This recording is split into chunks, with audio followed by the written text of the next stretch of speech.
en mémoire de George Stinney Jr.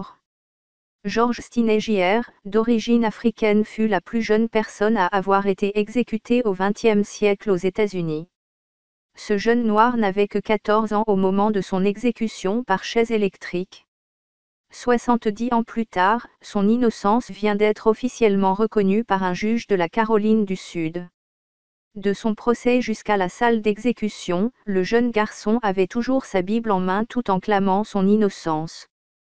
George fut injustement accusé du meurtre de 2 filles blanches, Betty 11 ans et Mary 7 ans, dont les corps avaient été retrouvés non loin de la maison où habitait le jeune garçon et ses parents. À cette époque, le procès dura 2h30 et le jury prit la décision de sa condamnation au bout de 10 minutes. Les parents du jeune garçon, menacés, furent interdits de prendre part au procès, après avoir reçu l'ordre de quitter la ville.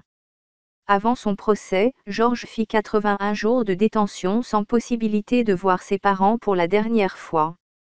Il fut emprisonné seul dans sa cellule, à 80 km de sa ville natale. Son audition des faits se fit seule, sans la présence de ses parents ni d'un avocat. La charge d'électrocution du jeune George était de 5380 volts sur sa tête.